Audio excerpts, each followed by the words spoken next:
ಹೊಸ ವರ್ಷದಲ್ಲಿ ಲೋಕದಲ್ಲಿ ಅನೇಕರು ಅನೇಕ ತೀರ್ಮಾನಗಳನ್ನು ಮಾಡಿಕೊಳ್ತಾರೆ. ನಾವು ಈ ವರ್ಷ ಹೀಗಿರಬೇಕು, ಈ ವರ್ಷ ಇಂಥದ್ದು ಮಾಡಬೇಕು, ಈ ವರ್ಷ ಇಂಥದ್ದಾಗಿರಬೇಕು, ಹೀಗೆಲ್ಲ ಆಲೋಚನೆ ಇರುತ್ತೆ.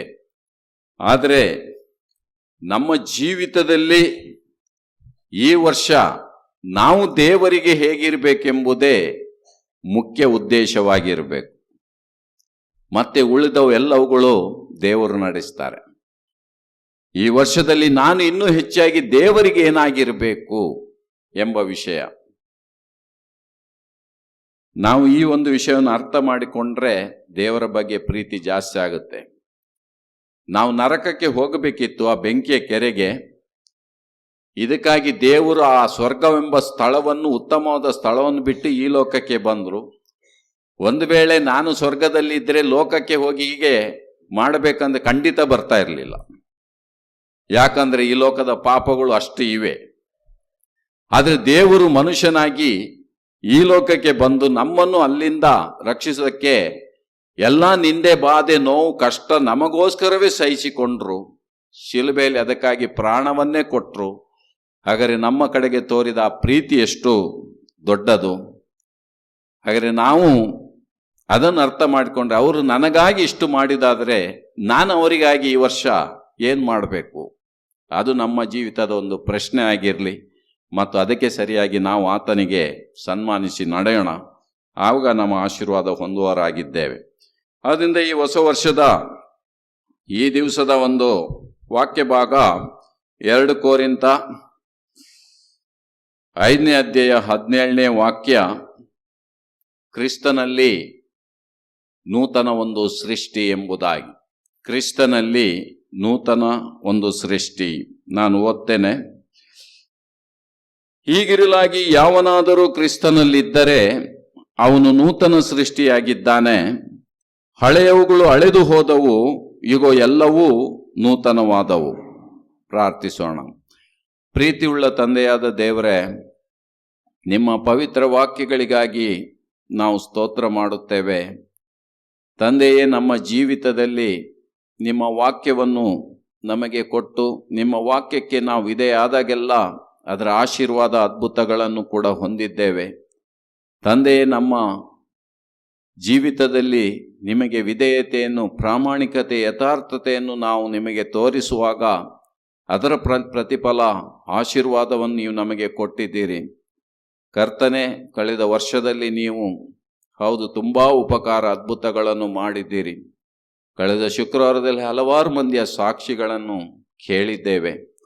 ನಮ್ಮ ತಂದೆಯೇ, ಈ ವರ್ಷಕ್ಕೆ ಬೇಕಾದ ವಾಕ್ಯದ ಆದರಣೆ, ಸಮಾಧಾನ, ಬಲ ನಿಮ್ಮ ಮಕ್ಕಳಿಗೆ ದಯಪಾಲಿಸಿ ಇವತ್ತು ಆಶೀರ್ವಾದದೊಂದಿಗೆ ಹೋಗುವ ಹಾಗೆ ನಿಮ್ಮಲ್ಲಿ ಬೇಡಿಕೊಳ್ತೇನೆ. ಯೇಸುವಿನ ಒಂದೇ ಹೆಸರಿನಲ್ಲಿ ಬೇಡಿದ್ದೇವೆ ತಂದೆಯೇ, ಆಮೆನ್. ಅಪೊಸ್ತಲನಾದ ಪೌಲನು ಕೊರಿಂಥದವರಿಗೆ ಈ ಒಂದು ವಾಕ್ಯವನ್ನು ಬರಿತಾ ಇದ್ದಾನೆ. ಅದರಿಂದ ಯಾಕೆ ಈ ವಾಕ್ಯವನ್ನು ಬರಿತಾ ಇದ್ದಾನೆ? ನಾವು 1ನೇ ಕೊರಿಂಥವನ್ನು ನೋಡುತ್ತೇವೆ, 2ನೇ ಕೊರಿಂಥವನ್ನು ಕೂಡ ನೋಡ್ತೇವೆ. ಇದರಲ್ಲಿ 1ನೇ ಕೊರಿಂಥದಲ್ಲಿ ಅವರ ತಪ್ಪುಗಳ, ಪಾಪಗಳ ವಿಷಯದಲ್ಲಿ ಗಂಭೀರವಾಗಿ ಅವರನ್ನು ಎಚ್ಚರಿಸ್ತಾನೆ. 2ನೇ ಕೊರಿಂಥಕ್ಕೆ ಬರುವಾಗ ಬೈದ ನಂತರ ಸ್ವಲ್ಪ ಆದರಣೆ ಮಾಡ್ತಾನೆ. 1ನೇ ಕೊರಿಂಥ ಸರಿಯಾಗಿ ಬೈತಾನೆ, 2ನೇ ಕೊರಿಂಥದಲ್ಲಿ ಸ್ವಲ್ಪ ಆದರಿಸ್ತಾನೆ. ಅದು ಆದರಣೆಯ ಒಂದು ಪತ್ರಿಕೆ. ಆಮೇಲೆ ಆಧರಿಸುತ್ತಲೇ 5ನೇ ಅಧ್ಯಾಯಕ್ಕೆ ಬರುವಾಗ ಶರೀರ ಸಂಬಂಧವಾದ ವಿಷಯವನ್ನು ತಿಳಿಸಿ ಮತ್ತೆ ಅವನು ನೂತನ ಸೃಷ್ಟಿಯ ಬಗ್ಗೆ ಇಲ್ಲಿ ಹೇಳ್ತಾ ಇದ್ದಾನೆ. ಅದರಿಂದ ಯಾವನಾದರೂ ಕ್ರಿಸ್ತನಲ್ಲಿದ್ದರೆ ನೂತನ ಸೃಷ್ಟಿಯಾಗಿದ್ದಾನೆ. ಈಗ ಕ್ರಿಸ್ತನಲ್ಲಿ ಇದ್ದೇವೆ ಹೌದಾಗಿದ್ದರೆ ಅವನು ನೂತನ ಸೃಷ್ಟಿಯಾಗಿದ್ದಾನೆ. ಹಾಗಿರುವಾಗ ನಾನು ಬೈಬಲ್ ಇಟ್ಕೊಂಡಿದ್ದೇನೆ, ಯೇಸುವನ್ನು ನಂಬಿದ್ದೇನೆ ಅಂತ ಬಾಯಲ್ಲಿ ಹೇಳುತ್ತಾ ಇದ್ರೆ ಅವನು ನೂತನ ಸೃಷ್ಟಿ ಅಲ್ಲ. ಅಥವಾ ಪ್ರತಿ ವಾರ ಚರ್ಚಿಗೆ ಬಂದಿದ್ದೇನೆ ಅಂದ ಕೂಡಲೇ ಅವನು ನೂತನ ಸೃಷ್ಟಿ ಅಲ್ಲ. ಅವನು ಕ್ರಿಸ್ತನಲ್ಲಿ ಇರಬೇಕಾಗಿದೆ. ಯಾವಾಗ ಒಬ್ಬ ವ್ಯಕ್ತಿ ಕ್ರಿಸ್ತನಲ್ಲಿ ಇದ್ದಾನೋ ಅವನು ನೂತನ ಸೃಷ್ಟಿ. ನೂತನ ಸೃಷ್ಟಿ ಅಂದ ಮೇಲೆ ಅವನಲ್ಲಿ ಒಂದು ನೂತನವಾಗೇ ಕಾಣಬೇಕು. ಅಥವಾ ಒಂದು ಬದಲಾವಣೆ ಏನಾದ್ರು ಕಾಣಬೇಕು. ಅವನು ನೂತನ ಎಂಬುದೇ ಒಂದು ಕಾಣಬೇಕು. ಇಲ್ಲದಿದ್ದರೆ ಅಲ್ಲಿ ನೂತನ ಏನಾಗಿದೆ? ಆದ್ದರಿಂದ ಒಬ್ಬ ವ್ಯಕ್ತಿಯ ಜೀವಿತದಲ್ಲಿ ಅವನು ನೂತನ ಆಗುವಂಥದ್ದು ಕ್ರಿಸ್ತ ಯೇಸುವಿನಲ್ಲಿ ಮಾತ್ರ. ಕ್ರಿಸ್ತ ಯೇಸುವಿನಲ್ಲಿ ಮಾತ್ರ. ಹಾಗಿರುವಾಗ ಇಲ್ಲಿ ಕೋರಿಂತದವರು ರಕ್ಷಣೆ ಹೊಂದಿದ್ದಾರೆ. ಅವರ ಸ್ಥಾನ ಕ್ರಿಸ್ತನಲ್ಲಿ ಇದೆ. ಅವರು ನೂತನ ಸೃಷ್ಟಿ. ಆದ್ರೆ ಅವರ ಏನು ಕಾರ್ಯಗಳು ಹೇಳ್ತೇವಲ್ಲ ಅಥವಾ ನಡವಳಿಕೆಯಲ್ಲಿ ನೋಡ್ತೇವಲ್ಲ, ಅದು ಕ್ರಿಸ್ತನಲ್ಲಿದ್ದಾಗೆ ಕಾಣ್ತಾ ಇಲ್ಲ. ಅವರು ನೂತನವಾಗಿ ಕಾಣ್ತಾ ಇಲ್ಲ. ಪೌಲನು ಅದನ್ನು ಇಲ್ಲಿ ವಿವರಿಸ್ತಾ ಇದ್ದಾನೆ. ನೀವು ಕ್ರಿಸ್ತನಲ್ಲಿ ನೂತನವಾಗಿ ಇದ್ದೀರಿ. ಹೌದು, ಆ ಸ್ಥಾನದಲ್ಲಿ ನೀವು ನೂತನವೇ. ರಕ್ಷಣೆ ಹೊಂದಿದ ಪ್ರತಿಯೊಬ್ಬರೂ ಕ್ರಿಸ್ತನಲ್ಲಿ ನೂತನ ಸೃಷ್ಟಿ. ಆ ನೂತನ ಸೃಷ್ಟಿಯನ್ನು ನಾವು ಬಹಿರಂಗವಾಗಿ ಈಗ ತೋರಿಸಬೇಕಾಗಿದೆ. ಅದು ಯಾವುದರಿಂದ ತೋರಿಸಬೇಕು? ನಾವು ನೂತನ ಸೃಷ್ಟಿಯಾಗಿರೋದು ನಮ್ಮ ಬದಲಾವಣೆಗಳಲ್ಲಿ ಕಾಣಬೇಕು. ಹಾಗಾದರೆ ಮೊದಲನೇ ಬದಲಾವಣೆ ಏನಾಗಬೇಕು? ಕಳೆದ ವಾರದಲ್ಲಿ ಸ್ವಲ್ಪ ಕೇಳಿದ್ದೇವೆ, ನೆನ್ಪುಂಟ? ಮೊದಲು ಯಾವುದು ಬದಲಾಗಬೇಕು? ಹೃದಯ. ಹಾಗಾದ್ರೆ ವಾಕ್ಯವನ್ನು ನೋಡಿ, ಎಜಿಕೇಲನ ಪುಸ್ತಕ 36ನೇ ಅಧ್ಯಾಯ 25 ಮತ್ತು 26ನೇ ವಾಕ್ಯ. ಎಜಿಕೇಲ 36ನೇ ಅಧ್ಯಾಯ 25 ಮತ್ತು 26 ಓದಿ. ಆಮೇಲೆ ನಾನು ನಿಮ್ಮ ಮೇಲೆ ಶುದ್ಧವಾದ ನೀರನ್ನು ಚಿಮುಕಿಸುತ್ತೇನೆ ಮತ್ತು ನೀವು ಶುದ್ಧರಾಗುವಿರಿ. ನಿಮ್ಮ ಎಲ್ಲ ಅಶುದ್ಧತ್ವಗಳಿಂದಲೂ ನಿಮ್ಮ ಎಲ್ಲ ವಿಗ್ರಹಗಳಿಂದಲೂ ನಿಮ್ಮನ್ನು ಶುದ್ಧೀಕರಿಸುವೆನು ಮತ್ತು ನಿನಗೆ ಹೊಸ ಹೃದಯವನ್ನು ಕೊಟ್ಟು ಹೊಸ ಆತ್ಮವನ್ನು ನಿಮ್ಮೊಳಗೆ ಇಡುವೆನು ಮತ್ತು ನಿಮ್ಮ ದೇಹದಿಂದ ಕಲ್ಲಿನ ಹೃದಯವನ್ನು ಹೊರಗೆ ತೆಗೆದು ನಿಮಗೆ ಮಾಂಸದ ಹೃದಯವನ್ನು ಕೊಡುತ್ತೇನೆ. ನೋಡಿ, ಇಲ್ಲಿ ಎಷ್ಟು ವಿಷಯಗಳಿವೆ ಅಂದ್ರೆ, ದೇವರು ಹೇಳ್ತಾರೆ, ಶುದ್ಧವಾದ ನೀರಿನಿಂದ ನಾನು ನಿಮಗೆ ನೀರನ್ನು ಚಿಮುಕಿಸಿ ಶುದ್ಧ ಮಾಡುತ್ತೇನೆ. ಎಫೆಸ ಪತ್ರಿಕೆಯಲ್ಲಿ ವಾಕ್ಯ ಎಂಬ ಶುದ್ಧ ನೀರಿನಿಂದ ನಾನು ತೊಳೆಯುತ್ತೇನೆ. ಯೇಸು ಕ್ರಿಸ್ತರು ವಾಕ್ಯದ ಮೂಲಕ ನಾನು ನಿಮಗೆ ನೀವು ಶುದ್ಧರಾಗಿದ್ದೀರಿ ಹೇಳಿದ್ದರಿಂದ ನೀವು ಶುದ್ಧರಾಗಿದ್ದೀರಿ ಎಂಬುದಾಗಿ ಈ ವಾಕ್ಯಗಳನ್ನು ನೋಡ್ತೇವೆ. ಅದರಿಂದ ಮೊದಲನೇದಾಗಿ ಪಾಪಗಳಲ್ಲಿ ಇದ್ದಂಥ ನಾವು ಶುದ್ಧರಾಗಬೇಕು. ಈ ಶುದ್ಧತೆಯನ್ನು ಯೇಸು ಕ್ರಿಸ್ತನು ತನ್ನ ಸ್ವಂತ ರಕ್ತವನ್ನು ಕೊಟ್ಟು ನಮ್ಮ ಪಾಪವನ್ನು ತೊಳೆದು ನಮ್ಮನ್ನು ಶುದ್ಧ ಮಾಡುವಂಥದ್ದು. ಶುದ್ಧ ಆದ ನಂತರ ಆ ವ್ಯಕ್ತಿ ನಾನು ಶುದ್ಧ ಆಗಿದ್ದೇನೆ ಎಂಬುದಾಗಿ ಅವನಿಗೆ ತಿಳಿದಿರಬೇಕು. ಒಬ್ಬನು ಯಾರಾಗಲಿ ಸ್ನಾನ ಮಾಡಲಿ ಅಥವಾ ಕೈಕಾಲು ಕೆಸರಾದ್ರೆ ಅದನ್ನು ತೊಳ್ಕೊಂಡ್ರೆ ಅವನಿಗೆ ಒಂದು ಅನ್ನಿಸುತ್ತೆ, ನಾನು ಈಗ ತೊಳ್ಕೊಂಡಿದ್ದೇನೆ, ಈಗ ಶುದ್ಧ ಆಗಿದ್ದೇನೆ, ಗಲೀಜೆಲ್ಲ ಹೋಗಿದೆ ಅಂತ. ಹಾಗೆ ನಮ್ಮ ಜೀವಿತದಲ್ಲಿ ಯೇಸು ಕ್ರಿಸ್ತನು ಶಿಲುಬೆಯಲ್ಲಿ ಮಾಡಿದ ಆ ಮಹಾ ಕಾರ್ಯದ ನಿಮಿತ್ತ ನಮ್ಮ ಸಂಪೂರ್ಣ ಪಾಪವನ್ನೇ ಶುದ್ಧ ಮಾಡಿಬಿಟ್ರು, ತೆಗೆದು ಶುದ್ಧ ಮಾಡಿಬಿಟ್ರು ನಮ್ಮನ್ನು. ಹಾಗಾದ್ರೆ ಆ ವ್ಯಕ್ತಿ ಕ್ರಿಸ್ತನಲ್ಲಿ ಶುದ್ಧನಾಗಿದ್ದಾನೆ ಎಂಬುದಾಗಿ. ನಂತರ ಅಲ್ಲಿ ಹೇಳಲ್ಪಟ್ಟಿದೆ 26ನೇ ವಾಕ್ಯದಲ್ಲಿ, ನಿನಗೆ ಹೊಸ ಹೃದಯವನ್ನು ಕೊಡ್ತೇನೆ ಎಂಬುದಾಗಿ. ಅಲ್ಲಿ ಹೊಸ ಹೃದಯವನ್ನು ನಾನು ನಿಮಗೆ ಕೊಡ್ತೇನೆ ಎಂಬುದಾಗಿ. ಹಳೆ ಹೃದಯವೂ ಅಲ್ಲ, ಹೊಸ ಹೃದಯ. ಯಾಕಂದ್ರೆ ಹಳೆ ಹೃದಯ ಏನಾಗಿದೆ? ಅದು ಪಾಪಗಳಿಂದ ತುಂಬಿ ಹೋಗಿದೆ. ಈಗ ಹೊಸ ಹೃದಯವು ಅದು ದೇವರನ್ನೇ ಹಿಂಬಾಲಿಸುವಂತ ಹೃದಯ ಹೊರತು ಪಾಪವನ್ನು ಹಿಂಬಾಲಿಸುವಂತ ಹೃದಯ ಅಲ್ಲ. ಆದ್ದರಿಂದ ಈ ಹಳೆ ಹೃದಯವನ್ನು ದೇವರು ನೋಡುವಾಗ ಅದು ಪಾಪಗಳಲ್ಲೇ ಹೋಗುವುದಕ್ಕೆ ಮನಸ್ಸು ಮಾಡ್ತದೆ, ಆಸಕ್ತಿ ತೋರಿಸ್ತದೆ, ಅದೇ ಪ್ರಕಾರ ನಡೆಯಲಿಕ್ಕೆ ಮನಸ್ಸು ಮಾಡ್ತಾ ಇದೆ. ಆದ್ರೆ ಹೊಸ ಹೃದಯ ದೇವರು ಕೊಟ್ಟದ್ದೇನಕ್ಕೆ ಅಂದ್ರೆ ಆ ರೀತಿ ನಡಿಲಿಕ್ಕೆ ಅಲ್ಲ. ನಾವು ಆ ಹೊಸ ಹೃದಯವು ದೇವರ ನಿಯಮಗಳನ್ನು ಪಾಲಿಸುತ್ತಾ ದೇವರ ಚಿತ್ತದ ಪ್ರಕಾರ ನಡೆಯುವುದಕ್ಕಾಗಿ ಆ ಹೃದಯವನ್ನು ಕೊಟ್ಟದ್ದು. ಆ ಹೃದಯದಲ್ಲಿ ನಾವು ನಡಿಬೇಕೆಂಬುದಾಗಿ.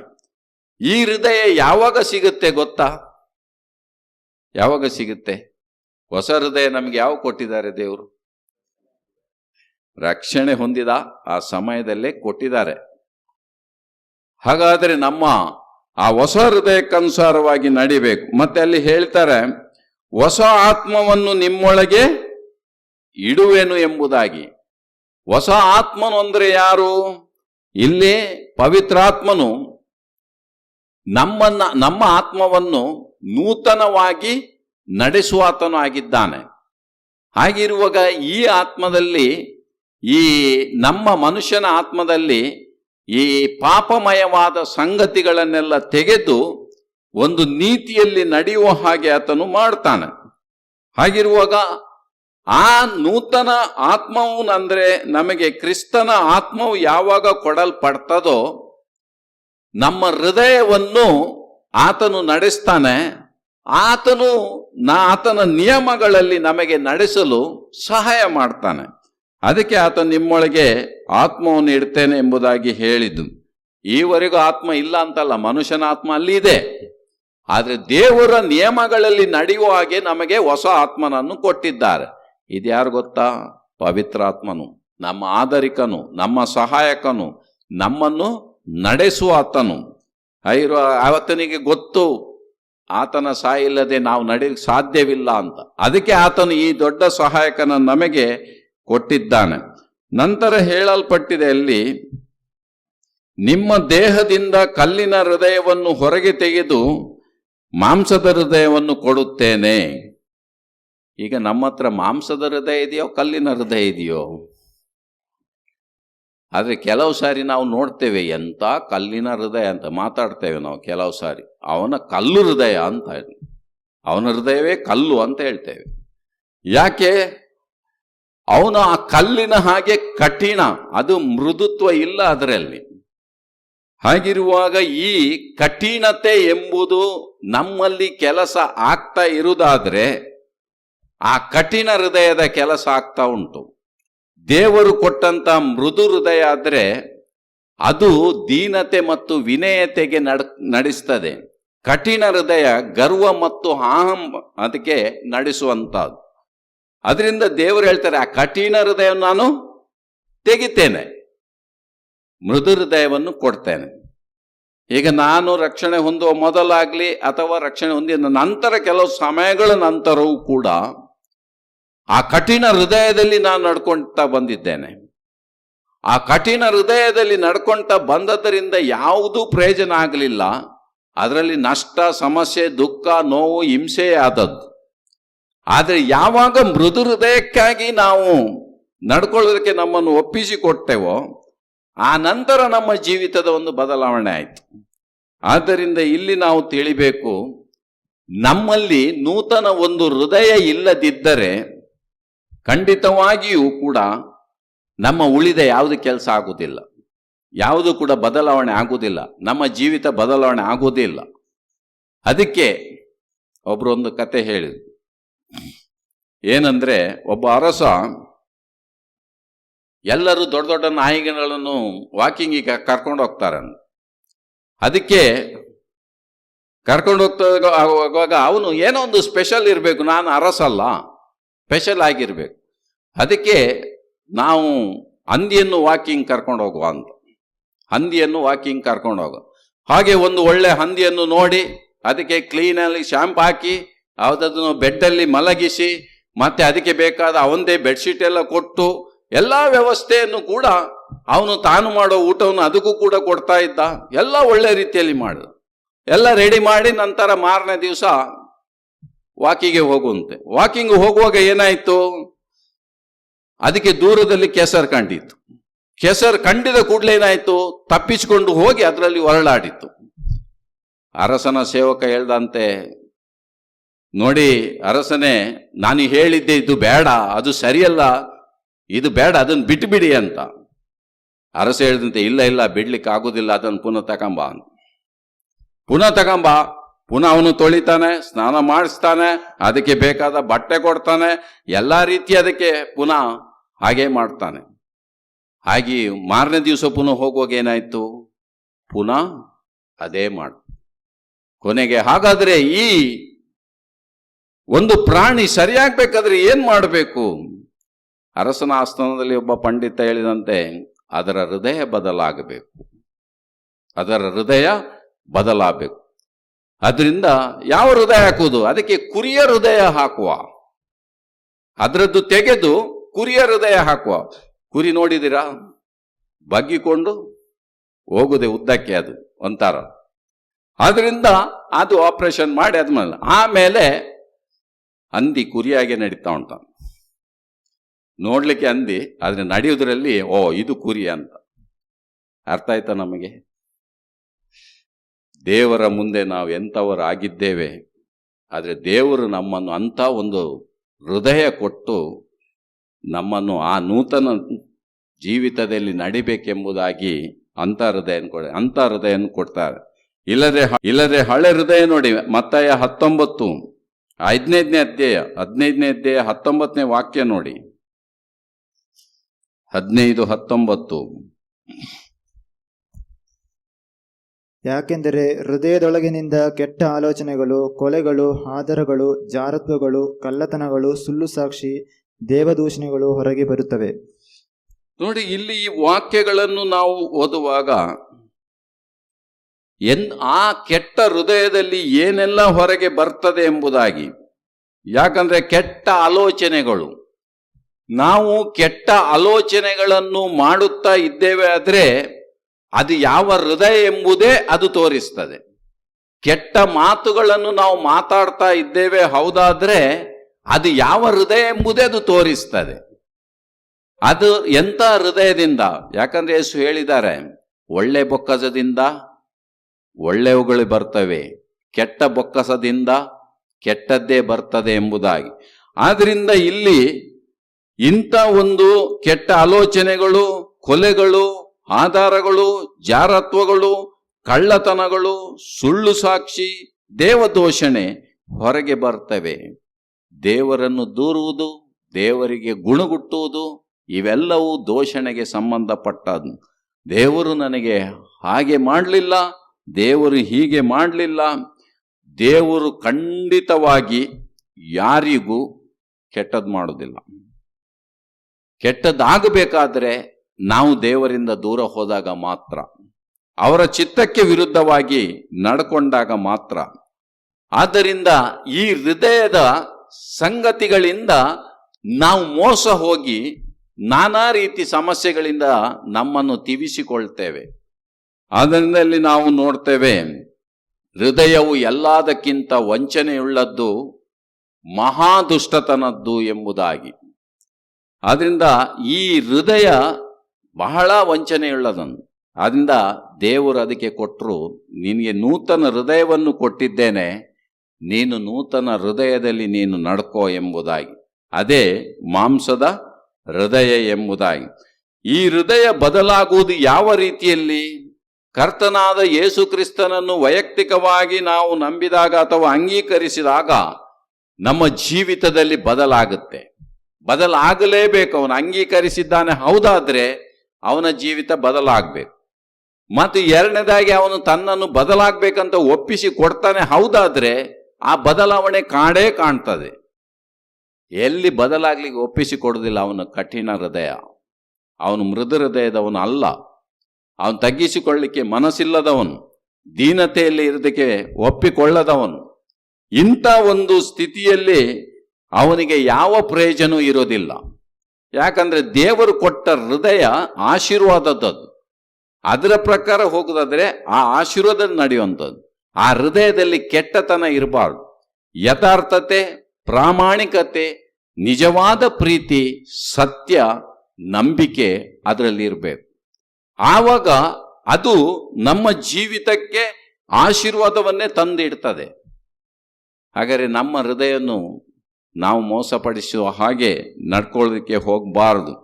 ಹೊರಗಿನ ಸಂಗತಿಗಳು ಅಥವಾ ಇತರರ ಕೆಲವು ಮಾತುಗಳು ನಮ್ಮನ್ನು ತಪ್ಪಿಸ್ತವೆ. ನಾವು ಎಲ್ಲಿ ಕೊಡಬೇಕು ಗಮನ ಅಂದರೆ ವಾಕ್ಯಕ್ಕೆ ಕೊಡಬೇಕು.